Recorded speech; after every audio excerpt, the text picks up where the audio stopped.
وسلم نے ارشاد فرمایا، مظلوم کی بد دعا سے بچو، کیونکہ مظلوم اور اللہ کے درمیان، اس کی دعا کے درمیان کوئی حجاب اور پردہ نہیں ہوتا۔ ظلم کرنے والے، ان کا انجام ہمیشہ عبرت والا رہا ہے، تاریخ گواہ ہے۔ آپ فرعون سے لے کر آج تک کے ظالموں کو دیکھیں تو اللہ رب العالمین نے انہیں دنیا میں بھی اور آخرت میں بھی عبرت کا نشان بنا دیا۔ انا ربکم الاعلی کا نعرہ لگانے والا فرعون ایسا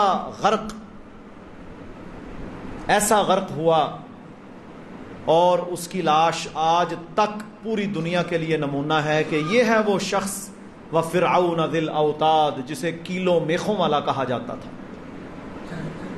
تباہی اور بربادی ہو گئی، حتیٰ کہ مرنے سے پہلے وہ سمجھ گیا کہ اللہ کا حکم، اللہ کا دین سچا ہے، موسیٰ علیہ السلام کی دعوت سچی ہے۔ اب جب ڈوبنے کی باری آئی تو کہتا ہے میں شہادتین کا اقرار کر لوں، کلمہ پڑھ لوں۔ جب موت نظر آ جائے، جب سورج مغرب سے طلوع ہو جائے، پھر توبہ قبول نہیں ہوتی۔ اللہ نے اس ظالم اور متکبر کی توبہ بھی قبول نہیں کی۔ اسی طرح آج 70 مسلمان ملکوں، 2.25 ارب مسلمانوں کی موجودگی میں چھوٹا سا علاقہ غزہ پچھلے 20 دن سے ظلم و جبر اور شیطنت اور پوری دنیا کے گماشتوں کے ظلم کا مرکز بنا ہوا ہے، اور کوئی تہذیب، کوئی شخص، کوئی ملک اسے روکنے کو تیار نہیں ہے، بلکہ روک ہی نہیں سکتا۔ مغربی ممالک جو دنیا کی طاقتیں بنی ہوئی ہیں، وہ اس کے سامنے ایسے دست بستہ کھڑے ہوتے ہیں جیسے وہ ان کا معبود ہو۔ مسلمان ملکوں کی کیفیت اور حالت یہ ہے کہ وہ سارے بیچارے منگتے، غلام، دبے ہوئے، مغلوب، ان کے ٹکڑوں پہ پلنے والے اور خوف زدہ۔ اب مسئلہ سارا یہ ہے کہ مسلمان شروع سے ہی تعداد میں کم رہے ہیں، اور تعداد میں کم ہونے کے باوجود اپنے جذبوں اور ایمان کی بنیاد پر اللہ نے ہمیشہ ایمان والوں کو فتح دی۔ اچھا، جب اللہ تعالیٰ نے قرآن مجید میں ایک قاعدہ، ایک اصول بیان فرما دیا ہے تو میرے بھائیوں بہنوں، وہ اصول سچا ہے، اس میں کوئی شک اور شبہ کی گنجائش نہیں، کوئی شک اور شبہ کی گنجائش نہیں۔ وہ اصول پکا اور سچا تھا، سچا ہے۔ فرمایا کم من فئۃ قلیلۃ غلبت فئۃ کثیرۃ باذن اللہ۔ شروع سے لے کر آج تک چھوٹی چھوٹی ٹکڑیوں کو، چھوٹے چھوٹے لوگوں کو، ایمان والوں کو اللہ نے بڑے بڑے گروہوں اور طاقتوروں پر غلبہ عطا فرمایا، اپنے اذن اور اپنی رحمت کے ساتھ۔ آج ایسا کیوں نہیں ہوتا؟ آج ایسا کیوں نہیں ہوتا؟ اس کا مکمل احوال رسول اللہ صلی اللہ علیہ وسلم نے بیان فرما دیا۔ ہم نے پچھلے خطبہ میں وہ حدیث بیان فرمائی تھی، تعداد میں تم زیادہ ہوگے، جھاگ اور تنکوں کی طرح تمہاری حالت ہوگی، دنیا سے محبت کرو گے، موت سے ڈرو گے۔ دوسری حدیث میں رسول اللہ صلی اللہ علیہ وسلم نے فرمایا، مجھے تمہارے بارے میں یہ ڈر نہیں ہے کہ تم مرتد ہو جاؤ گے سارے۔ آج بھی 2.25 ارب مسلمان لا الہ الا اللہ محمد رسول اللہ کا اقرار کرتے ہیں، اللہ اس کے رسول پر ایمان رکھتے ہیں، آخرت کو مانتے ہیں، فرشتوں پر، کتابوں پر، سب ایمان رکھتے ہیں۔ فرمایا مجھے کوئی خدشہ نہیں کہ تم مرتد ہو جاؤ گے، سارے ہی بدل جاؤ گے، ہاں مجھے یہ ڈر ضرور ہے کہ تم پر دنیا کھولی جائے گی اور تم اس شر میں پڑ جاؤ۔ آج میرے بھائیوں، اس شر اور فتنوں کے دور میں جب کوئی دنیا کا قانون، کوئی احکامات یہ لوگ ماننے کو تیار نہیں، ہندوستان ظلم کرے، کشمیر میں کرے، جوناگڑھ میں کرے، منی پور کے اندر ابھی انہوں نے پتہ نہیں کتنے عیسائیوں کو قتل کیا، کوئی اسے پوچھنے والا نہیں ہے۔ اسرائیل ایک ناجائز بچہ وہ ظلم و جبر کرے، سارا مغرب اس کے پیچھے کھڑا، جدید اسلحہ، 25 لاکھ مسلمانوں کی جیل، پانی کی بندش، حتیٰ کہ اقوام متحدہ کا راگ لاپنے والوں کو بھی کچھ ہوش کے ناخن لینے چاہیے۔ یہ خاک اقوام متحدہ ہے، یہ تو اسرائیل اور امریکہ کی لونڈی ہے کہ ان کے ہسپتالوں پر بمباریاں، ان کے 100 سے زیادہ کارکن وہاں پر ہلاک ہوئے، ان کے ہسپتالوں کو وہ نہیں بخش رہے، اور وہ جناب وہاں سے سوائے بولنے کے کچھ نہیں کر سکتے۔ وہ جو اقوام متحدہ کا جنرل سیکرٹری ہے اینتونیو، اس کو اسرائیل کے وزیر خارجہ نے، اب دیکھیں اقوام یو این کا سیکیورٹی کاؤنسل کا یو این کا جو جنرل سیکرٹری ہے، اس کو اسرائیلی وزیر خارجہ کہتا ہے استعفیٰ دو، نکلو یہاں سے باہر۔ وہ بھائی دنیا کو بدماشی سے چلانا ہے تو دنیا تو نہیں چلے گی۔ اب وجہ پتہ کیا ہے؟ اللہ کے نبی صلی اللہ علیہ وسلم نے فرمایا تھا 5 چیزیں مجھے یعنی میری امت کو ایسی عطا کی گئی ہیں جو آج سے پہلے کسی کو نہیں دی، کسی امت کو، آدم سے لے کر عیسیٰ علیہ الصلوۃ والسلام تک کسی نبی کو وہ خصوصیات نہیں دی گئیں۔ اس پر ایک خطبہ میں نے دیا تھا پورا، اس میں ایک چیز کیا تھی؟ صرف ایک چیز جو محمد الرسول اللہ صلی اللہ علیہ وآلہ وسلم اور آپ کی امت کو عطا کی گئی، فرمایا 1 مہینے کی مسافت سے، 1 ماہ کی مسافت سے میرا رعب کافروں کے دلوں میں ڈال دیا گیا۔ یہ خاصیت ہے، خاصہ ہے امت محمد کا۔ لیکن قیامت کے قریب کیا ہوگا؟ جب یہ دنیا سے محبتیں کرنے والے ہو جائیں گے تو فرمایا تمہارے دلوں میں ان کا رعب ڈال دیا جائے گا، ان کے دلوں سے تمہارا رعب ختم ہو جائے گا۔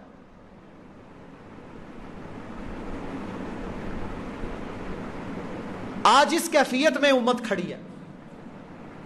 رفاح کا بارڈر ہے، مصر مسلمانوں کا ملک ہے، 5 کروڑ آبادی ہے، 4 لاکھ اس کی فوج ہے، ہٹے کٹے، لیکن وہ پانی نہیں کھول سکتے اسرائیل کی اجازت کے بغیر۔ ہے نا ذلتیں؟ ان ذلتوں کا توڑ اللہ تعالیٰ نے بتایا تھا۔ اب دیکھیں میں تو غزوہ موتا کو پڑھتا ہوں، آپ سب بھی پڑھیں، جائیں صحیح بخاری کتاب الجہاد کو ذرا کھولیں، آپ کو پتا چلے غزوہ موتا رسول اللہ صلی اللہ علیہ وسلم مدینہ سے لشکر تیار کرتے ہیں، 2,500 سے 3,000 صحابہ۔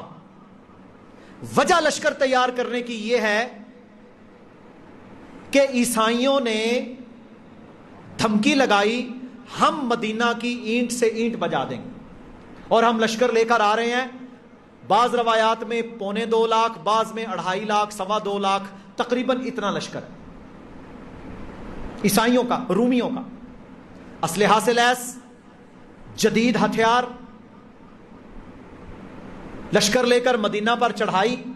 رسول اللہ صلی اللہ علیہ وسلم ایسے نہیں تھے کہ ڈیفینسو ہو کر بیٹھ جائیں، فرمایا نہ، ہم اپنے ملک، اپنے علاقے پر کسی کو حملہ کرنے کی اجازت نہیں دیں گے، ہم باہر نکل کر میدانوں میں ان کا پیچھا کریں گے۔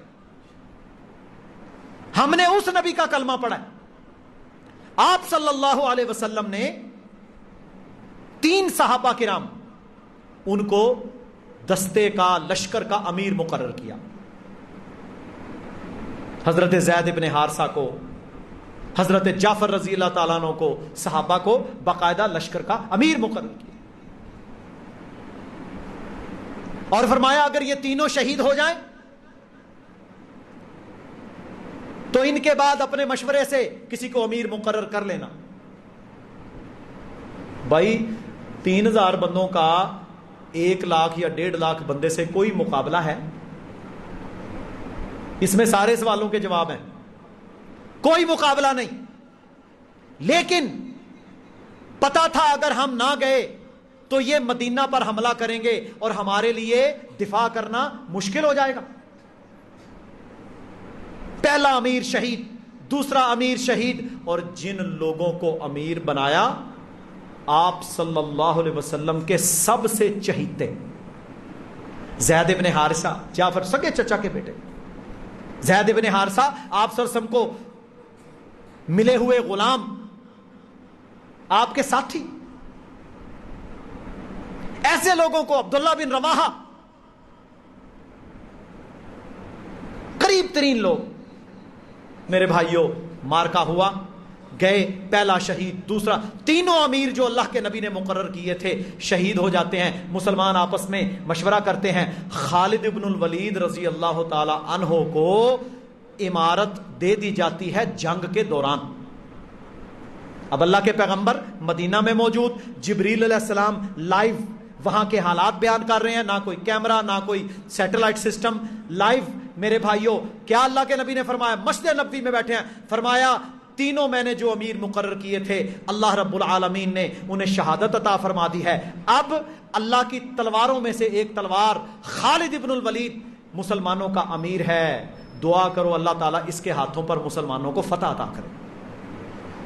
اب میرے بھائیو حضرت خالد بن ولید وہ بڑے زبردست کمانڈر تھے، جرنیل تھے، جنگجو تھے، مار کے زمانہ جاہلیت میں بھی لڑے، غزوہ احد میں جنگ کا پلڑا انہی کی وجہ سے مشرکین کے حق میں پلٹا تھا، کیونکہ ابھی یہ مسلمان نہیں تھے۔ 200 مار کے رسول اللہ صلی اللہ علیہ وسلم پر ایمان لانے کے بعد میرے بھائیوں خالد نے لڑے ہیں رضی اللہ عنہ، ایک مارکا کے اندر بھی شکست نہیں کھائی۔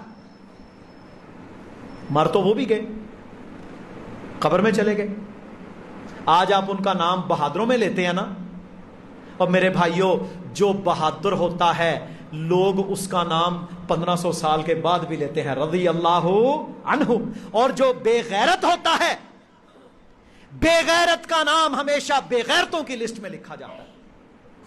دیکھ لیں آپ جتنے بے غیرت رہے ہیں ان کے نام آج بھی گونجتے، فلاں بڑا بے غیرت تھا۔ یہ دیکھ لو، ابھی کئی بزرگ شاید زندہ ہوں گے، کس نے جی بزرگوں میں سے دیکھا ہے سانحہ مشرقی پاکستان، جب پاکستان ٹوٹا ہے، یا خان شرابی، کبابی، زانی، جنرل نیازی، سکھ جرنیل کے سامنے دنیا کے سب سے بڑے ہتھیار ڈالنے والا، پورا ملک ہندوستان کے سامنے میرے بھائیوں سرنڈر کر دیا۔ جب یہ دسمبر کا مہینہ آتا ہے نا، وہ 1 ہفتہ بنگلہ دیش والے بھی اور ہندوستان کے سارے چینلوں کے اوپر آپ کی یہ ٹھکائی اور مرمت وہ پیش کرتے ہیں۔ ایسے اس کو جناب دے رہا ہے، اپنی بیلٹ اتار کر اپنی وہ ڈنڈا جو ہوتا ہے جرنیل کا سارا دے رہا ہے، اور وہاں پر سرنڈر کیا تو اللہ کی قسم۔ اب اس کا نام میرے بھائیوں کس لسٹ میں لکھا جائے گا؟ بے غیرتوں کی لسٹ میں۔ سیدھی بات ہے، ہارے ہوئے شکست خوردہ ان لوگوں کی لسٹ میں ان کا نام لکھا جائے گا، ان کا نام بہادروں کی لسٹ میں نہیں لکھا جائے گا۔ اچھا وہ جنرل ایوب خان اللہ تعالیٰ اس کی مغفرت فرمائے، دیکھیں جو فوت ہو گیا نا مسلمان، اس کے لیے رحمہ اللہ یا دعا کر لینا چاہیے۔ غلطیاں کوتاہیاں سب میں ہوتی ہیں۔ اچھا اس بندے میں کم از کم 1965 میں اس نے ریڈیو پاکستان پہ آ کے کیا پڑھا تھا جی؟ کلمہ ہی پڑھا تھا نا، لا الہ الا اللہ محمد رسول اللہ۔ اے پاکستان کے لوگوں، ہمارا ازلی دشمن اس نے حملہ کیا، میں تمہیں کلمے کا واسطہ دیتا ہوں، کھڑے ہو جاؤ۔ کچھ غیرت دکھائی۔ جب تک غیرت زندہ تھی تب تک اسلام غالب تھا۔ میرے بھائیوں بابا جی قائد اعظم محمد علی جناح اللہ تعالیٰ ان کی مغفرت فرمائے، انہوں نے جب ہندوستان نے، آج کا دن ہے، وہ آج کا دن ہے 27 اکتوبر اگست کے اندر مسلمانوں نے الگ ملک حاصل کیا. 14 اگست، ستمبر اور اکتوبر، 27 تاریخ کے دن ہندوستان نے کشمیر کے اوپر قبضہ کیا تھا. اور جب قبضہ کیا تو بابا قائد اعظم بابا جی نے کیا، حالانکہ اس وقت ابھی معاہدہ ہوا تھا، پورا ملک کنٹرول پاکستان کے پاس نہیں تھا. آہستہ آہستہ خزانوں نے، اسلحہ نے، فوج نے، پہلا سال جرنیل گورا رہنا تھا، یہ طریقہ کار تھا جو بھی طے ہوا. تو ابھی انگریز تھا chief of the army staff. اس کے باوجود بانی پاکستان قائد اعظم محمد علی جناح نے کیا کہا، اپنے اس جنرل گریسی سے کہا کہ کر حملہ. وہ نہیں مانا.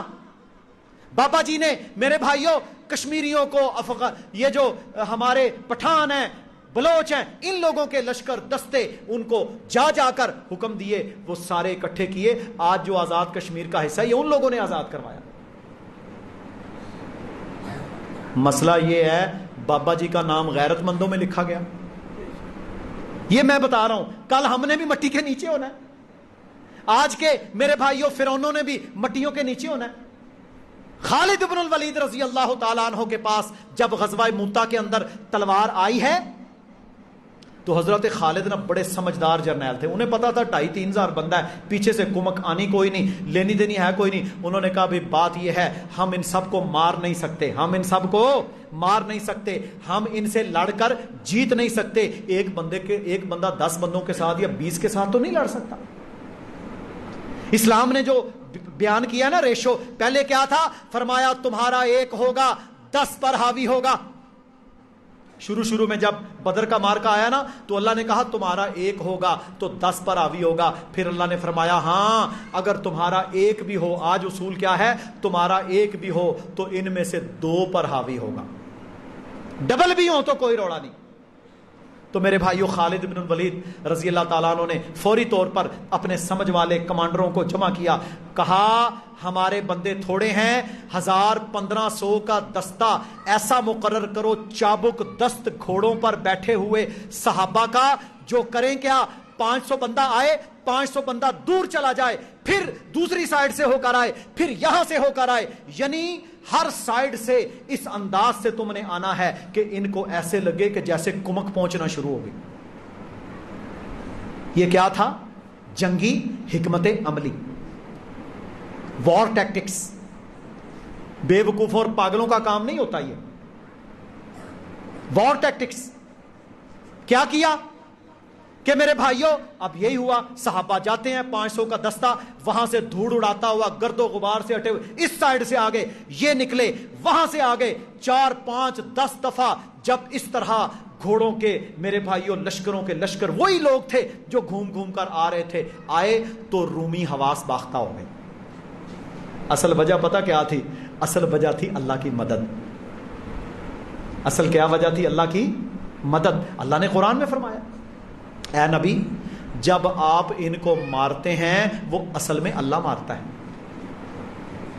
اللہ کی مدد آئی. وہ اس طرح گھوم کر جب لشکر آئے، رومی حواس باختہ ہوئے، ان کو یہ سمجھ لگی کہ کمک پہنچ رہی ہے، اب یہ ہمیں چھوڑیں گے نہیں. پر جو 2,500 یا 1,500 یا 2,000 میرے بھائیوں مارکے میں موجود تھے، انہوں نے 100 بندے کے دھاکے لگا دی قتل کر کے. خالد بن ولید خود بیان کرتے ہیں، کہتے ہیں موتا کے اندر مجھے یاد نہیں پڑتا کہ میں نے کتنے رومیوں کے سر اتارے. اے نہیں کہ ہوتے بہ رہے، وہ پوری زور کے ساتھ ان پر پریشر ڈال رہے تھے، لشکر یہاں سے وہاں سے. اللہ اکبر. تو بہرحال کیا ہوا؟ اللہ رب العالمین نے کچھ گھنٹوں کے بعد، شام ہونے سے پہلے رومیوں نے مشورہ کیا. ان کے امیر نے، ان کے جرنیل نے کہا بھئی یہاں سے بھاگو، یہ تو کمک پہنچ گئی ہے، اگر یہ اور آ گئے یہ ہمارا تکہ بوٹی کر دیں گے. ہم اپنے علاقے سے دور ہیں، موتا کا علاقہ مدینہ سے قریب ہے، ہمارا بچے گا کچھ نہیں. بہرحال میرے بھائیوں وہ وہاں سے بھاگ گئے. بات سمجھ آئی ہے؟ اب خالد بن ولید رضی اللہ تعالی عنہ کا نام کن لوگوں میں لکھا گیا؟ فاتحین، ایمان والے، غیرت مند. مر تو وہ بھی گئے، شہادت ملی؟ جی نہیں. ساری زندگی جہاد کیا, نہیں شہادت ملی, لیکن وہ عزت کی موت مرے, وہ عزت کی موت مرے. آج بھی آپ جائیں, جا کر نیپولین بوناپارٹ کو پڑھیں, فرانس کا بہت بڑا جرنیل تھا. اسی جرنیل نے جب مسلمانوں نے میرے بھائیوں علاقہ فتح کیا حضرت عمر کے دور میں, یہ فلسطین کے شام کے علاقے, بیت المقدس, اس کے بعد یہ نیپولین تھا بدبخت, جب صلیبی جنگیں ہوئیں تو انہوں نے دوبارہ قبضہ کیا تھا اسی علاقے پر. مسلمانوں نے سب کو امن دیا, سب کو امان دی, کسی عیسائی عورت پر ہاتھ چھوڑ کے اس کی طرف دیکھنا بھی گوارا نہیں کیا, ان کو عزتیں دی. اور جب صلیبیوں نے صلیبی جنگوں کے اندر دوبارہ بیت المقدس پر قبضہ کیا ہے, اللہ کی قسم میں وہ پڑھ رہا تھا, تاریخ کے اندر لکھا ہوا تھا کہ گھوڑوں کے گھٹنوں تک مسلمانوں کا خون تھا پورے شہر میں. اتنا قتل عام کیا انہوں نے. لیکن وہاں کھڑے ہو کر نیپولین جیسا بندہ صلاح الدین ایوبی رحمہ اللہ کی قبر پر کھڑے ہو کر, کیونکہ ان کے اندر ہوتا ہے تکبر, آ کے نا ٹھوکر مارتا ہے, کہتا ہے اٹھ صلاح الدین, ہم نے دوبارہ قبضہ کر لیا. اب کون آئے گا صلاح الدین اور صلاح الدین ایوبی؟ جب بھی شام کا ذکر آئے گا, فلسطین کا ذکر آئے گا, تو صلاح الدین ایوبی رحمہ اللہ ان کا ذکر ضرور آئے گا. سارے ملکوں کی افواج, Hungary, Romania, Bulgaria, Poland, England, Germany, سارے علاقوں کی عیسائی فوجوں نے, قوتوں نے جمع ہو کر لوہے میں غرق جب حملہ آور ہوئے تو صلاح الدین ایوبی کے پاس 70,000 جنگجو تھے. کتنے جی؟ 70,000. ان کے پاس 7 لاکھ. 70,000 جنگجو. گرمی کا موسم, اور وہاں پر صلاح الدین ایوبی نے دیکھا کہ یہ تو انگریز برفوں کے اندر سے آئے ہوئے, انہوں نے اپنے پورے جسموں کے اوپر خودیں پہنی ہوئی ہیں, لوہے کی ٹوپیاں, یہاں پر زرے پہنی ہوئی ہیں, لوہے میں غرق, عرب کی گرمی 45, 48, 50 ڈگری. اب کیا ہوا؟ صلاح الدین ایوبی کی ٹیکنیک تھی, انہوں نے پہلے نمبر پر اعلان کیا میرے جتنے عرب مجاہد ہیں وہ سارے کے سارے بالکل پتلے کپڑے, سوتی کپڑے سفید رنگ کے پہنے, خبردار کسی نے گرم کپڑا پہنا, پگڑیاں اپنے سروں پر. جب ان کے لشکر آتے ہیں تو صلاح الدین ایوبی رحمہ اللہ انہوں نے حکم دے دیا کہ یہاں جتنی جھاڑیاں ہیں نا فلسطین کے اندر, ان کو آگ لگا. ادھر سے جناب وہ سردیوں کے اندر سے آئے ہوئے انگریز, لوہا انہوں نے اوپر پہنا ہوا, اوپر سے سورج کی تپش, سائیڈ سے میرے بھائیوں جھاڑیوں کی گرمی, آگ لگی, اور وہ لوگ اپنی زریں اتار کر پھینکتے تھے. مسلمانوں نے ایسا میرے بھائیوں ان کے اوپر پھر وار کیا کہ اس صلیبی جنگ کے بعد پھر یہ کھڑے نہیں ہو سکے, کیونکہ مسلمان غیرت مند تھا. اور میرے بھائیوں جب غیرت مند تھا تو اس وقت 7,70,000 کا مقابلہ نہیں کر سکتا تھا.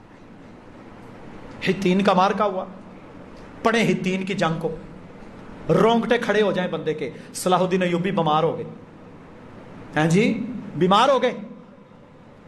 طبیب آیا, طبیب نے سارا چیک کیا, اس نے کہا جی بات یہ ہے, آپ کے بیمار ہونے کی بڑی وجہ یہ ہے کہ آپ کی کمر کی دمچی کی جو ہڈی ہے نا, سب سے نچلا موہرا, وہ گھوڑے پر 20-25 سال لگاتار سفر کر کے گھس چکا ہے.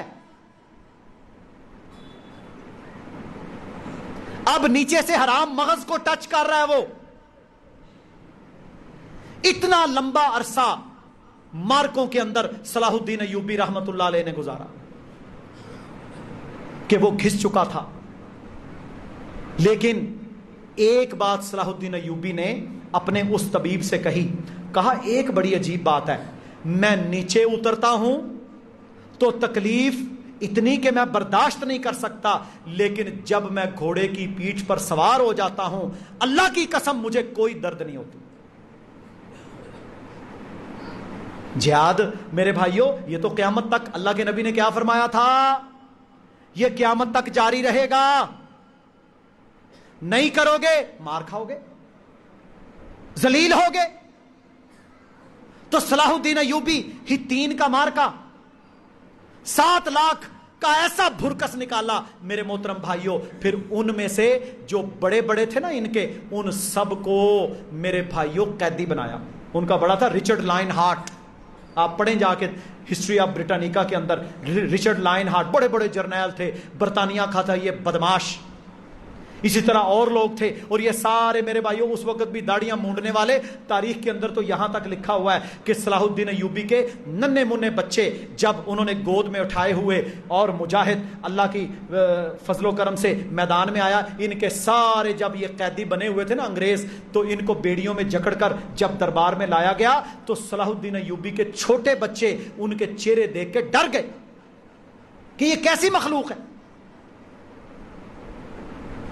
وہاں پر صلاح الدین ایوبی رحمت اللہ علیہ نے 5 لوگوں کو، کتنے لوگ؟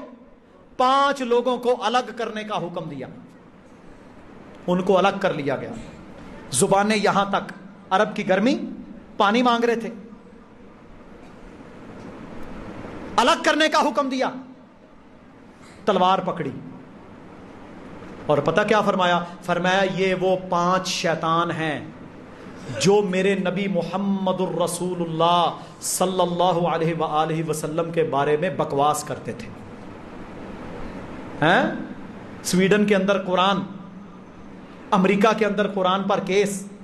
میرے بھائیوں جو حکومت اپنی مرضی اور اپنے چھتری کے تحت یہ ظلم کرواتی ہے وہ اس میں شامل ہے، انہیں پروٹیکشن دیتے ہیں وہ۔ صلاح الدین ایوبی نے ان 5 جرنیلوں کے بارے میں یہ منت مانی تھی۔ ساڈے منتا کتنے مندے نے جی؟ جا کے قبراں تے، مڑیاں تے، شرک والی منتیں۔ انہوں نے اللہ کے نام کی کیا نظر مانی تھی؟ یا اللہ یہ تیرے نبی کی توہین کرنے والے 5، میں تیرے ساتھ یہ وعدہ کرتا ہوں، میں تیرے نام کی نظر مانتا ہوں، جب تو ہمیں فتح دے گا اے میرے رب، اے ہمارے رب، میں انشاءاللہ ان کی گردنیں اپنی تلوار سے جدا کروں گا۔ گستاخ رسولوں کی صلاح الدین ایوبی نے تلوار کے ساتھ ان 5 شیطانوں کی گردنوں کو خود اتارا کہ اللہ کے نبی کی توہین کرنے والے۔ اس کو کہتے ہیں فَاضْرِبُوا فَوْقَ الْأَعْنَاقِ وَاضْرِبُوا مِنْهُمْ كُلَّ بَنَانٍ۔ ان کے جوڑ جوڑ اور ان کی پور پور پر مارو۔ جاؤ پڑھو سورہ توبہ، سورہ انفال، اللہ نے کہا۔ تو میرے محترم بھائیوں یہ تھا مسلمانوں کے غلبے کا دور، مظلوموں کی مدد کا دور۔ یا ایھا الذین آمنوا ان تنصروا اللہ ینصرکم، اے ایمان والو میں تمہاری مدد اس وقت کروں گا جب تم میرے دین کی مدد کرو گے۔ وَيُثَبِّتْ أَقْدَامَكُمْ، اور تمہارے قدموں کو مضبوط کر دوں گا۔ إِن يَنْصُرْكُمُ اللَّهُ فَلَا غَالِبَ لَكُمْ، جب اللہ کسی کی مدد کرے کوئی اس پر غالب نہیں آ سکتا۔ وَإِن يَخْذُلْكُمْ فَمَنْ ذَا الَّذِي يَنْصُرْكُمْ مِنْ بَعْدِهِ، اور جسے اللہ چھوڑ دے کون ہے پھر اس کے بعد جو اس کی مدد کرے۔ وَمَن نَصْرُ إِلَّا مِنْ عِنْدِ اللَّهِ، ساری مدد اور نصرت صرف اور صرف اللہ کی طرف سے ہے، اللہ کی طرف سے ہے۔ اللہ اکبر کبیرہ۔ اللہ کے نبی صلی اللہ علیہ وسلم کا کیا انداز تھا، مظلوم کی مدد، غریب مسکین کی مدد، کمزور کی مدد، مظلوم کے ساتھ کھڑا ہونا، یہ رسول اللہ صلی اللہ علیہ وسلم کا خاصہ ہے۔ فتح مکہ جب ہوئی نا تو فتح مکہ کے اسباب کے حوالے سے جاننا بہت ضروری ہے۔ صلح حدیبیہ ہو گئی، اللہ کے پیغمبر صلی اللہ علیہ وسلم عمرہ کرنے کے لیے گئے، انہوں نے نہ جانے دیا، کہا جی صلح کا معاہدہ لکھیں، وہ معاہدہ لکھا گیا، اگلے سال عمرہ کرنا تھا، تقریباً یہ 8-9 سال معاہدہ باقی رہا۔ اس میں کچھ لوگوں کو مسلمانوں کا حلیف بنایا گیا، کچھ کو اجازت دی گئی کہ مشرکین مکہ کے حلیف بن جاؤ ساتھی۔ بنو بکر مشرکین یہ مکہ والوں کے حلیف، بنو خزاعہ مشرکین بھی تھے اور ان میں مسلمان بھی تھے، یہ مسلمانوں کے حلیف، اور یہ اللہ کے نبی صلی اللہ علیہ وسلم کے آباء و اجداد بنو ہاشم کے حلیف چلے آ رہے تھے۔ اب ہوا کیا کہ بنو بکر نے بنو خزاعہ، یہ دونوں مکہ میں ہی رہتے تھے لیکن حلیف تھے، معاہدہ جنگ بندی کا تھا، اور اصول یہ تھا جو جنگ بندی کرے گا وہ خمیازہ بھگتے گا اور معاہدہ منسوخ ہو جائے گا۔ اللہ کے نبی چاہتے تھے معاہدہ ختم ہو تاکہ اللہ کا حکم پورا ہو، اللہ کا نظام تھا۔ بنو بکر نے میرے بھائیوں حملہ کیا، بنو خزاعہ کا قتل عام کیا جو مسلمانوں کے حلیف تھے، حتیٰ کہ وہ بیچارے اتنا مارا ان کو کہ وہ بیت اللہ کے اندر جا کر انہوں نے پناہ لی، لیکن پھر بھی انہوں نے ان کا قتل عام کیا، حتیٰ کہ وہ کہتے تھے الہ کا، یہاں پر اللہ ہے، یہاں پر اللہ کا گھر ہے، لیکن انہوں نے کسی کو نہیں چھوڑا، سب کا قتل عام کیا۔ کچھ لوگ بیچارے بچ گئے، بھاگ گئے۔ ان کا سردار تھا، اس کا نام تھا عمرو ابن سالم۔ عمرو ابن سالم کے آباء و اجداد بنو ہاشم کے حلیف تھے، شروع سے آپ صلی اللہ علیہ وسلم آپ کے باپ دادا کے ساتھ ان کے اچھے تعلقات تھے۔ ہماری امی ام المومنین سیدہ ام سلمہ رضی اللہ تعالی عنہا بیان فرماتی ہے، صحیح ابن عوانہ کے اندر یہ حدیث ہے، بالکل صحیح روایت ہے، فرماتی ہیں ایک رات امام الانبیاء صلی اللہ علیہ وسلم تہجد کے لیے بیدار ہوئے، مجھے ارشاد فرمایا کہ میرے لیے پانی لے کر آئیں وضو کے لیے۔ میں پانی لے کر آئی اور میں اپنے حجرے سے باہر پیارے پیغمبر صلی اللہ علیہ وسلم کو وضو کروا رہی تھی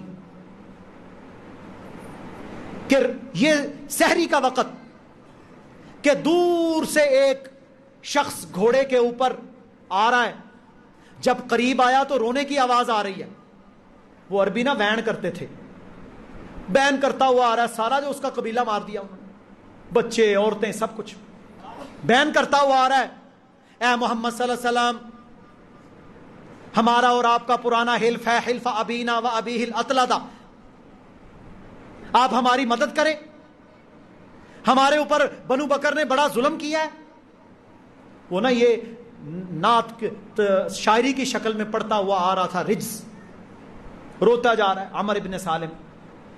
تو صحیح ابن عوانہ میں لکھا ہوا ہے، ہماری امی بیان فرماتی ہیں کہ میں امام الانبیاء صلی اللہ علیہ وسلم کو وضو کروا رہی تھی، آپ صلی اللہ علیہ وسلم نے ایک پاؤں دھویا ہوا تھا، دوسرا پاؤں مبارک ابھی دھونا باقی تھا، وہ برتن میرے ہاتھ میں تھا کہ عمرو ابن سالم کی یہ باتیں اللہ کے نبی نے سنی، اور جب وہ قریب آیا آپ صلی اللہ علیہ وسلم نے اپنا دوسرا پاؤں دھونا مؤخر کر کے کیا فرمایا؟ فرمایا اے عمرو ابن سالم تیری مدد کی جائے گی،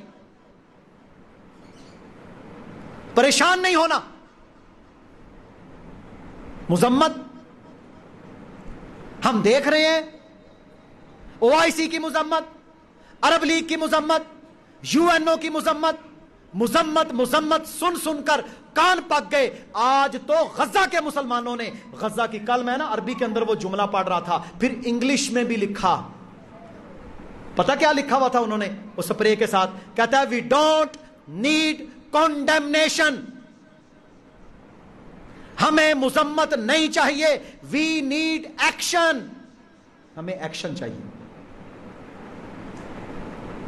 اللہ کی قسم انہوں نے لکھا، ہمیں مذمتیں نہیں چاہیے، کچھ کرو اگر کر سکتے ہو۔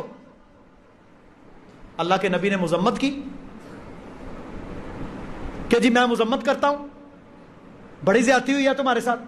کیا فرمایا؟ فرمایا عمرو ابن سالم میں وضو میں دوسرا پاؤں بعد میں دھو لوں گا، پہلے نمبر پر میں تجھے کہتا ہوں جاؤ تمہاری مدد کی جائے گی. فتح مکہ یعنی مکہ پر جو حملہ ہوا ہے نا, اس کا سبب یہ تھا کہ بنو خزاعہ پر بنو بکر کا ظلم, اور اللہ کے نبی صلی اللہ علیہ وسلم ان کی مدد میں نکلے تھے. بات سمجھ آ گئی آپ؟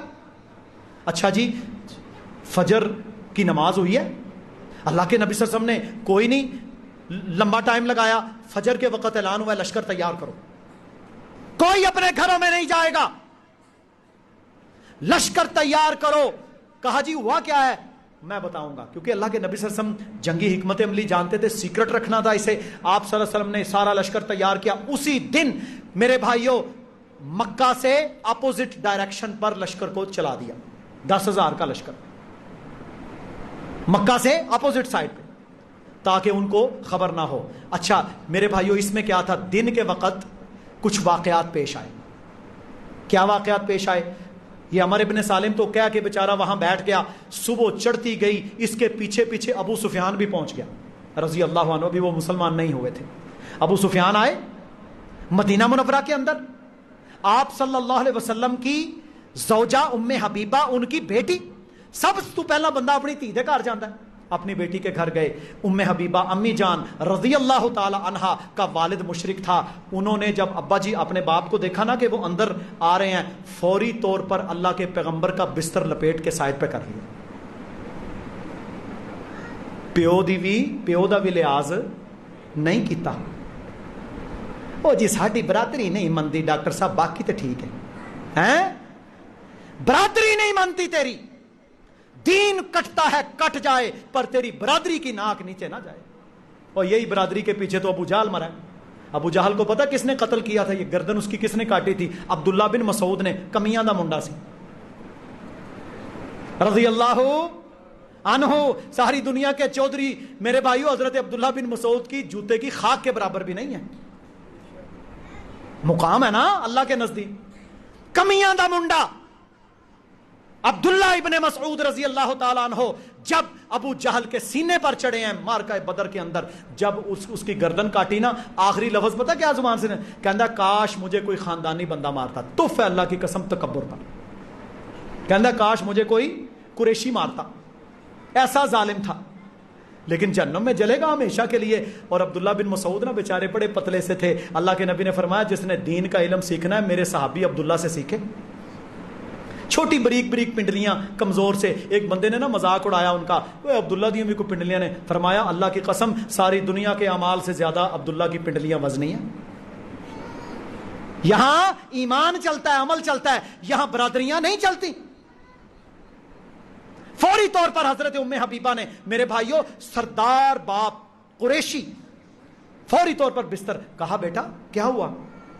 یہ بستر میرے قابل نہیں یا میں اس کے قابل نہیں؟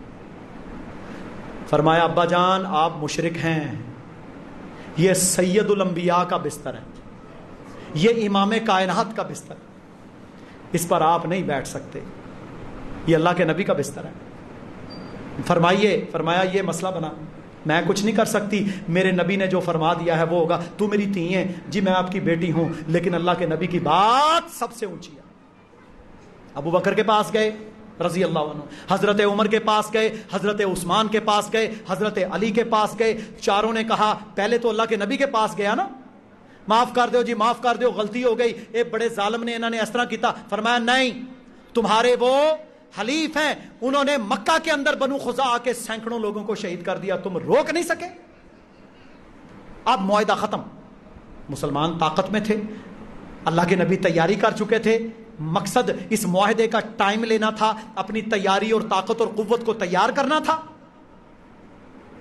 اللہ اکبر, یہ سیرت سے آپ کو بتا رہا ہوں. اس لیے تو میرے بھائیوں بعض مسلمانوں کے بھی لوگ کہتے ہیں کہ حماس نے تھوڑے بہت اسلحہ کے ساتھ جس طرح ان کے اوپر اٹیک کیا ہے, امت مسلمہ کو مل کر مجتمع ہو کر ان کا قلع کما کرنا چاہیے تھا. اگر تھوڑی چیز کے ساتھ تم گئے ہو, اب وہ دیکھ لو سارے مل کے ظلم کر رہے ہیں.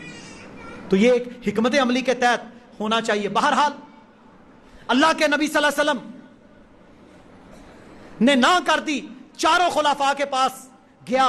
ابو سفیان کچھ نہیں ملا. پھر نہ حضرت فاطمہ کے, اب حضرت فاطمہ کے رشتے میں وہ دادا لگتے تھے, ابو سفیان رسول اللہ کے چچا لگتے تھے رشتے میں. حضرت فاطمہ کا دروازہ کھڑکایا, وہاں میرے بھائیوں حضرت حسن رضی اللہ تعالی عنہ تقریباً 7-8 مہینے کا بچہ ہوگا، موجود تھے، رڑ رہے تھے. تو وہاں پر جب گئے تو حضرت فاطمہ سے کہا کہ بیٹا یہ معاملہ ہے اور یہ دیکھ لو چھوٹا سا بچہ ہے، اس بچے کے نام پر ہمیں پناہ دے دو. پناہ کا سلسلہ تھا عربوں میں. فرمایا بزرگوں یہ بچہ ابھی اس قابل نہیں ہوا حسن ابن علی رضی اللہ عنہ کہ میں اللہ کے پیغمبر کے خلاف اس کی پناہ دے دوں آپ کو. یہ نہیں اس قابل کہ اپنے نانا کے خلاف یہ کھڑا ہو جائے. جائیے. تو وہاں سے ابو سفیان مایوس ہو کر واپس لوٹا تھا اور اللہ کے نبی نے اسی شام کو لشکر کو روانہ کیا. جب اللہ کے پیغمبر نے سنا نا تو فرمایا میرا یہ بیٹا سردار ہے، حسن میرا یہ بیٹا سردار ہے، اور مسلمانوں کی 2 جماعتوں میں جب اختلاف ہوگا تو یہ وہاں پر صلح کروائے گا. یہ وہاں پر حدیث ہے جو اللہ کے نبی نے فرمائی تھی. لشکر روانہ ہوا، بنو خزاعہ کے مظلوموں کی مدد کے لیے اللہ کے نبی صلی اللہ علیہ وسلم نکلتے ہیں، اور میرے بھائیوں اس کے نتیجے میں مکہ فتح ہوا. اس کے نتیجے میں مکہ فتح ہوا. اور جب آپ اندر گئے ہیں نا مکہ فتح ہونے سے پہلے، تو آپ صلی اللہ علیہ وسلم نے سارے لشکر والوں سے ایک نا خطاب فرمایا لوگوں سن لو، جو اپنا دروازہ بند کر لے اسے کچھ نہیں کہنا، جو بیت اللہ کے اندر داخل ہو جائے اسے کچھ نہیں کہنا، جو ابو سفیان کے گھر میں چلا جائے رضی اللہ عنہ اسے کچھ نہیں کہنا، جو ہتھیار ڈال دے اسے کچھ نہیں کہنا، عورتوں کو بچوں کو کچھ نہیں کہنا.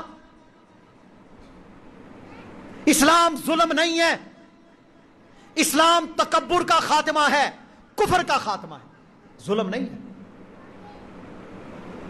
ظلم نہیں ہے. اللہ کے نبی صلی اللہ علیہ وسلم نے دیکھ لیں سب کو معاف کر دیا. وہ 4-5 بندے تھے جو قرآن کو نعوذ باللہ اسلام کو گالیاں دینے والے، ابن قتل وغیرہ، یہ وہ ان کے قتل کا حکم ہوا تھا، جو غالی لوگ تھے. لیکن ان میں سے بھی 2 بندے ایسے تھے جن کو پھر معاف کر دیا. ایک اکرمہ بن ابو جہل رضی اللہ عنہ اور ایک ہندہ رضی اللہ تعالی عنہ. ان کے بھی قتل کا حکم تھا. اکرمہ تو بھاگ گئے نا جب جدہ کی بندرگاہ پہ پہنچے نا، مکہ سے جدہ، تو وہاں سے بیٹھے کشتی کے اندر، شپ کے اندر. آگے گئے تو طوفان آ گیا، شپ ڈولنا شروع ہو گیا. سارے مشرکین یا اللہ کے علاوہ کوئی بات ہی نہیں کر رہے. لات منات عزا، وہ جتنی دیویاں دیوتا، کوئی دیوی دیوتا وہاں پر یاد نہیں. یا اللہ ہمیں بچا لے. تو حضرت اکرمہ ظاہر سردار کے بیٹے تھے، قریشی تھے، ابو جہل تھا قریش کے تھے. کہتے ہیں یار یہی بات تو محمد فرماتا ہے صلی اللہ علیہ وسلم، میرا قسم صلی اللہ علیہ وسلم، کہ اللہ کو پکارو، کوئی کشتی پار لگانے والی ذات نہیں ہے اللہ کے سوا. فوری طور پر اگلی کشتی پہ بیٹھے واپس آ گئے، اپنے کزن کے گھر گئے. کہتے ہیں اللہ کے نبی صلی اللہ علیہ وسلم پر ایمان لانا چاہتا ہوں. غسل کیا، انہیں کہہ دیں میرے قتل کا آرڈر واپس لے لیں، میں ایمان پر آ گیا. اشہد اللہ الہ الا اللہ و اشہد ان محمد رسول اللہ کا اقرار کیا حضرت اکرمہ نے، ابو جہل کے بیٹے نے. اللہ کہتا ہے نا یخرج الحی من المیت، میں زندہ سے مردہ اور مردہ سے زندہ پیدا کر دوں. چاہوں تو نوح کے گھر میں کنعان کافر پیدا کر دوں، اور چاہوں تو آزر کے گھر میں ابراہیم پیدا کر دوں. یہ رب کا نظام ہے. یہ اللہ ہے جو زندہ سے مردہ یعنی کفر سے اسلام اور اسلام سے کفر پیدا کر دیتا ہے. یہ تو رب کا نظام ہے. تو اکرمہ بھی مسلمان ہو گئے. تو وہاں اللہ کے نبی نے کیا فرمایا، ہندہ بھی آئیں، وہ بھی مسلمان ہو گئی. فرمایا آج کسی سے کوئی بدلہ نہیں لیا جائے گا. یہ اللہ کے نبی نے ظلم کے خلاف فتح مکہ میرے محترم بھائیوں لڑی تھی. کمزوروں کے ساتھ آپ نے خیر کا معاملہ رکھا تھا. یہ اللہ کے نبی کی سیرت ہے. اور آج امت مسلمہ کے 70 ممالک 2.25 ارب مسلمانوں کے لیڈروں کو غیرت کھانی چاہیے کہ وہ اپنے ایک حصے کو کٹتا ہوا دیکھ رہے ہیں. اور مذمتیں، اب تو کئی ملک مذمت بھی نہیں کر رہے مسلمانوں کے. بھائی جی بس چپ کر کے بیٹھے ہیں. یہ ذلتوں کی انتہا ہے. عالمی برادری یہ کرے، عالمی برادری یہ کرے۔ عالمی برادری کیا کرے گی؟ عالمی برادری نے تو پہلے ہی کہہ دیا ہے ہم اسرائیل کے ساتھی ہیں، ہم ان کو اسلحہ دیں گے، ہمارے 2 بحری بیڑے جا چکے ہیں، تیسرا جائے گا۔ فرانس نے کہا 1000 فوجی میں بھیجوں گا، برطانیہ نے کہا اتنا میں بھیجوں گا، وہ تو پہلے ہی کہہ چکے ہیں، کرنا تو تم نے ہے۔ لیکن امت مسلمہ کچھ نہیں کر پا رہی۔ آپ اندازہ کریں کہ میرے بھائیوں عرب لیگ کے وزرائے خارجہ وہاں پر جا کر بیٹھے ہوئے ہیں، اردن اور مصر جیسے ملک اپنے بارڈر سے پانی نہیں بھیج پا رہے۔ تو کہنا خبردار جس نے پانی بھیجا نا منہ توڑ دوں گا۔ یہ ہے جی ذلتوں کی زندگی، خس و خاشاک کی زندگی، جب دنیا سے محبت اور موت سے نفرت ہے۔ اللہ کے نبی صلی اللہ علیہ وسلم، خالد ابن الولید، یہ ساری چیزیں بیان کرنے کا مقصد یہ ہے کہ امت مسلمہ ان چیزوں سے سیکھے گی، یہی ہماری فارن پالیسی ہے۔ اللہ رب العزت کہنے والے اور سننے والوں کو عمل کی توفیق عطا فرمائے۔ آخر دعوانا ان الحمدللہ رب العالمین۔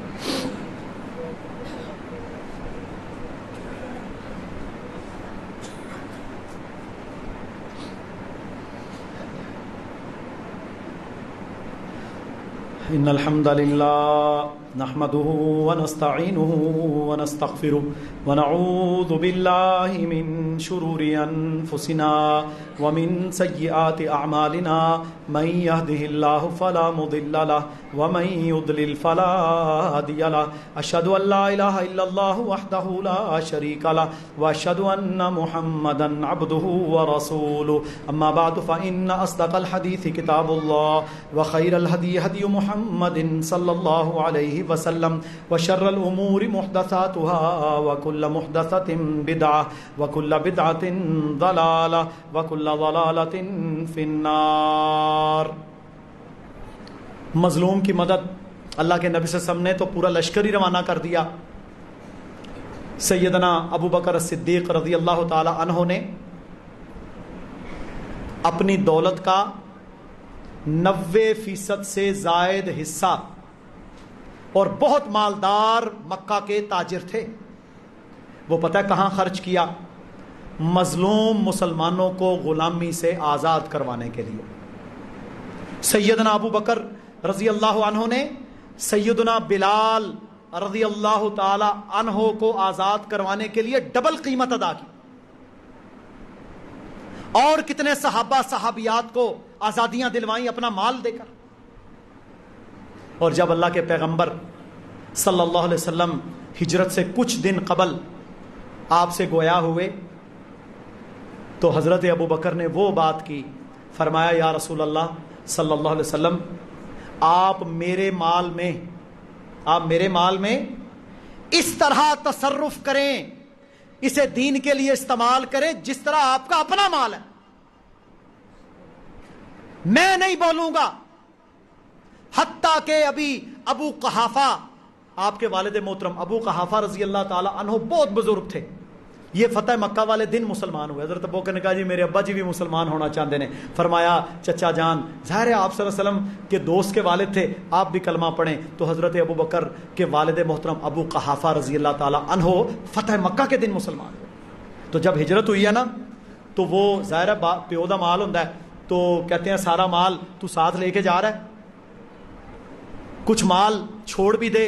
تو حضرت ابو بکر رضی اللہ تعالی عنہ کو نابینا تھے، وہ ان کا ہاتھ لگوایا، کہا یہ دیکھیں کچھ مال میں آپ کے پاس بھی چھوڑ کے جا رہا ہوں۔ بات کرنے کا مقصد یہ ہے بڑی مدد کی مظلوموں کی۔ حضرت عمر بن خطاب رضی اللہ عنہ جب پتا چلا کہ عراق کے علاقے میں قحط 2.5-3 سال تک قسم اٹھا لی جب تک میری رعایا کے وہ لوگ صحیح اچھا کھانا تناول نہیں کریں گے میں آٹے کی روٹی نہیں کھاؤں گا، چوکر کی روٹی استعمال کی۔ آج میرے بھائیوں ہم میں سے کوئی کھا لینا تو اس کا گلا ہی کٹا جائے، چھان بورے دی روٹی، گوشت تو دور کی بات ہے۔ جب تک کمزور ہو گئے، صحابہ کہتے ہیں حضرت عمر رضی اللہ تعالی عنہ کہ جسم کے وزن کی کمی سے ہمیں پتہ چلتا تھا کہ جیسے آپ اتنا ہی کھاتے ہیں کہ جتنے میں زندہ رہ سکیں۔ جب قحط ختم ہوا تو آپ رضی اللہ تعالی عنہ نے گوشت استعمال کیا، کیونکہ امیر تھے، خلیفہ تھے، اور وہ یہ سمجھتے تھے کہ رعایا مشکل میں ہو تو میں عیاشیاں کیوں کروں. امیر کا کیٹیگری الگ ہوتی ہے نا. مظلوم کی مدد اتنی کہ سگے بیٹے نے کسی کے ساتھ زیادتی کی, گڑ دوڑ کے اندر معاملہ ہوا, وہ وہاں پر امیر تھا, زیادتی ہو گئی. پھر اسی طرح عمر ابن العاص رضی اللہ تعالیٰ عنہ کے بیٹے کا معاملہ ہوا. مصر کے اندر عمر بن عاص رضی اللہ تعالیٰ عنہ فاتح مصر ہیں, صحابی رسول ہیں. بیٹے کا معاملہ ہوا, دونوں کو بلا. ہاں جی کیا ہوا ہے کہ جی یہ مسئلہ بنا ہے, جی ہوا ہے. وہ بھی بندہ آ گیا جس کے ساتھ زیادتی ہوئی تھی. اللہ کی قسم عمر ابن العاص سامنے کھڑے ہیں, فاتح مصر, کزن آپ کے. آپ نے فرمایا یہ پکڑ, جس طرح اس نے تجھے مارا عمر کے سامنے اپنا بدلہ لے. گورنر کا بیٹا ہے تو رہا رہے, عمر بن خطاب رضی اللہ تعالیٰ عنہ کے سامنے کوئی بندہ یہ ظلم نہیں کر سکتا, نہیں ہونے دیا. کپڑے تقسیم ہوئے. عبداللہ رضی اللہ تعالیٰ عنہ بیٹے تھے, انہوں نے کہا ابا جی یہ مجھے ملا ہے, نہ میرا کچھ بنے گا نہ آپ کا, ایک ایک کپڑا ہمارے حصے میں آیا ہے, آپ میرا بھی لے لیں, چلیں پورا سوٹ بن جائے گا. آپ نے کپڑا بنا لیا. جب ممبر پہ بیٹھے بندہ کھلو گیا, انہوں نے کہا جی سانو ایک ایک تھے, آپ ہی دو, بیٹے کھڑے ہو جاؤ. عبداللہ, انہوں نے کہا جی میں اپنا حصہ بھی ابا جی نے دے دیتا سی. اور تم تو یہاں کسی ایم این اے سے پوچھ کے دکھاؤ پا جی ایک گڈی کتوں لئی جائے, سڑک بعد میں منظور ہوتی ہے, ان کی کمیشن پہلے ان کے گھر جاتی ہے. اور چین کہتا ہے, چائنا کی کمپنیاں کہتی ہیں ہم نے پاکستان میں منصوبے نہیں کرتے, یہ پہلے کمیشن مانگتے ہیں, کام بعد میں کرواتے ہیں. یار اتنی بے عزتی, اتنی بے عزتی. پھر سارے بیٹھ کے کہیں گے جی ہم عبادت سمجھ کے کر رہے ہیں سیاست. اللہ اکبر. اتنا میرے بھائیوں حضرت عمر کا نظام تھا. اور حضرت معاویہ رضی اللہ تعالیٰ عنہ کا ایک واقعہ بیان کروں گا بس. دور خلافت ہے, دمشق کے اندر مسلمانوں کا دارالحکومت ہے اس وقت. مسلمان تاجر روم کے اندر, شام کے آخری علاقے, وہاں تجارت کی غرض سے کچھ کیا. ظاہر ہے اس کا حلیہ لباس داڑھی دیکھ کر پتہ لگتا تھا یہ مسلمان ہے. وہاں کے گورنر نے چوراہے میں کھڑے کر کے اس کے منہ پہ تماچے مارے. سیر اعلام النبلاء کے اندر یہ واقعہ لکھا ہوا ہے, حافظ ذابی نے. ایک تماچا وہ گورنر نے بے عزتی کی. وہ جناب جب تاجر واپس آیا, تابعی تھا, اس نے آ کے امیر المومنین کے سامنے, امیر المومنین میرے ساتھ بڑی زیادتی ہوئی ہے. تو امیر المومنین نے یہ نہیں کہا جی ہم مذمت کرتے ہیں, ہاں جی ہمارے بندے کے ساتھ زیادتی, ہم مذمت نہ. حضرت معاویہ رضی اللہ تعالی عنہ نے اپنے دربار میں اسی وقت اپنے سپہ سالار سے کہا کھڑے ہو جاؤ, مجھے جلد سے جلد ان کا گورنر اپنے دربار میں حاضر چاہیے. ریسیپروکیلٹی, یو این میں جائیں گے, درخواست دیں گے, مذمت کریں گے نا, کیونکہ اس وقت آپ غالب تھے, غیرت مند تھے. لو جی سپہ سالار کو آرڈر ہو گیا, اس نے کہا جی یہ چیز, انہوں نے کہا جو چاہیے لبے گا, کیونکہ وہ مسلمانوں کے نا سرحد کے ساتھ کا علاقہ جو رومیوں کا تھا وہاں کا گورنر تھا. شپ چاہیے, بیری بیڑا چاہیے, کمک چاہیے, بندے چاہیے, کمانڈو چاہیے, ملیں گے. یہ بندہ مجھے اپنے دربار میں چاہیے. چند ہفتوں کے بعد بندہ حاضر, بلا لیا اس کو, تابعی کو, کہا یہی تھا کہ جی یہی تھا. ایسے کھڑا ہوا, باندھ کے کھڑا کر لیا. کہا جا جتنے تماچے اس نے تیرے منہ پر مارے تھے مار اسے. اللہ کی قسم تاریخ گواہ ہے کہ اس تابعی نے اپنا بدلہ اس عیسائی گورنر سے لیا. اس کے بعد حضرت معاویہ نے صرف 2 جملے ارشاد فرمائے, فرمایا تجھے اور کچھ نہیں کہا جائے گا, بدلہ پورا ہو گیا. آج کے بعد اپنے بادشاہ کو بھی بتا دے اگر کسی مسلمان کے ساتھ زیادتی کی تو زبان کو گدی سے باہر نکال دیا جائے گا. کہ غیرت نام تھا جس کا, گئی تیمور کے گھر سے, وہ غیرت مند تھے. اچھا جب ایک دفعہ گورنر کو کے ساتھ یہ سلوک ہو گیا, اس کی ہمت ہے کسی مسلمان کے ساتھ زیادتی کرے؟ جنگ تو وہ کر ہی نہیں سکتے تھے آپ کے ساتھ, کیونکہ آپ اس وقت غالب تھے. اور انہیں پتا تھا ان لوگوں کے لیے موت زندگی سے زیادہ عزیز ہے. چکر ہے یہ موت کو زندگی سے زیادہ محبوب جانتے ہیں, اور جس کو موت اپنی زندگی سے زیادہ محبوب ہو اسے کوئی ٹینشن نہیں ہوتی.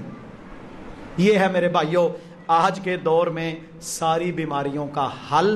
اللہ تعالی ہمارے 70 حکمرانوں کو بھی ہدایت عطا فرمائے اور ہم سب کو بھی اللہ ہدایت عطا فرمائے. اللہ رب العزت خیر کے معاملے ساری امت کے لیے جاری فرمائے, اور بالخصوص میرے بھائیوں دعا کریں اللہ تعالیٰ غزہ میں پھنسے ہوئے مظلوم مسلمانوں کی مدد فرمائے. واللہ 800 بچہ 2 راتوں کے اندر کل شہید ہوا ہے. وینٹیلیٹر کے اوپر یو این او کہہ رہی ہے اقوام متحدہ کہ وینٹیلیٹر کے اوپر 8000 لوگ ہیں, ان کے پاس 24 گھنٹے کا ایندھن موجود ہے, نہ ملا سارے فوت ہو جائیں گے. 800-900 بچہ جو ہے انکیوبیٹرز کے اندر ہے, وہ شیشے کے اندر, اگر ان کو ظاہر ہے ایندھن ہوگا, لائٹ چلے گی, وہ مشینیں چلیں گی. کوئی بندہ بولنے کو تیار نہیں. اسرائیل ڈٹائی کے ساتھ کھڑا ہوا ہے, امریکہ اس کے ساتھ ہے, روزانہ اس کے جہاز جا رہے ہیں. اس نے جناب دونوں, ایک بیڑی بیڑا امریکہ کا پہنچ چکا ہے, ایئر کرافٹ کیریئر جس کے اوپر جہاز ہیں, وہ ساتھ کھڑا ہے. اس نے کہا اگر کسی ملک نے ان کی مدد کی میں ماروں گا. آپ کی انویسٹمنٹس, اربوں کی انویسٹمنٹس, تیل آپ کے پاس, زمینیں آپ کے پاس, جائیدادیں آپ کے پاس, مین پاور آپ کے پاس, دنیا کی بہترین سرزمین, سونے چاندی تیل کے سارے ذخائر آپ کے پاس, غالب وہ. تو اللہ سے دعا کریں اللہ تعالی ہمیں عمر بن خطاب رضی اللہ تعالی عنہ جیسا حکمران عطا فرمائے, اور اللہ تعالی ہمیں کوئی نیک اور خیر کے معاملے پر چلنے والا نظام عطا فرمائے. اللہم اغفر لنا وللمؤمنین والمؤمنات والمسلمین والمسلمات وألف بین قلوبہم واصلح ذات بینہم وانصرہم علی عدوک وعدوہم. اللہم العن الکفرۃ الذین یصدون عن سبیلک ویکذبون رسلک ویقاتلون اولیاءک. اللہم خالف بین کلمتہم وزلزل اقدامہم وانزل بہم بأسک الذی لا تردہ عن القوم المجرمین. اللہ کے نبی صلی اللہ علیہ وسلم کی یہ سنت تھی کہ آپ صلی اللہ علیہ وسلم صلہ رحمی کرنے والے تھے. وتحمل الکلہ, آپ لوگوں کا بوجھ اپنے اوپر اٹھانے والے تھے. وتکسب المعدوم, جو معدوم ہیں بیچارے پریشان ہیں ان کے لیے کما کے انہیں کھلاتے تھے. وتقری الضیف, مہمان کی خبر گیری کرتے تھے. میرے محترم بھائیوں یہ ساری سنتیں غریبوں, مسکینوں, یتیموں, بے وگان, ان کی مدد, یہ مسلمانوں کو اپنا رویہ بنا لینا چاہیے, اپنے لیے اسے خیر کا نمونہ بنا لینا چاہیے, کیونکہ اللہ کے نبی صلی اللہ علیہ وسلم کا یہ عمل ہے اور آپ صلی اللہ علیہ وسلم کا یہ عمل پھر بڑھتے بڑھتے بڑھتے بڑھتے آگے کی طرف چلتا چلا جاتا ہے. تو ہمیں چاہیے کہ اس کے اندر تعاون کرے. ابھی ہمارا جیسے کہ دسترخوان کا معاملہ چل رہا ہے, غلہ منڈی کے اندر 1.5-2 مہینے ہو چکے, وہاں پر 200-300-400 کے قریب لوگ کھانے کھاتے ہیں. تو میرے محترم بھائیوں اس کے اندر ہمیں بڑھ چڑھ کے, کیونکہ جتنے غریب مسکین کمزور لوگ ہیں ان کے ساتھ کھڑا ہونا اللہ کے نبی کی سنت ہے. اسی طرح وہاں جس طریقے سے بھی میرے بھائیوں اب پاکستان نے وہاں پر امداد بھیجی, مصر میں ابھی تک وہ امداد کھڑی ہے, جانے نہیں دے رہے, کوئی طریقہ نہیں. کہتے ہیں 2% امداد پہنچ رہی ہے, 98% وہاں پر رکی ہوئی. یہ حالت ہے, یہ حالت ہے. تو اللہ تعالی ہم سب کو سمجھنے کی اور عمل کی توفیق عطا فرمائے. سبحان ربک رب العزت عما یصفون وسلام علی المرسلین والحمد للہ رب العالمین.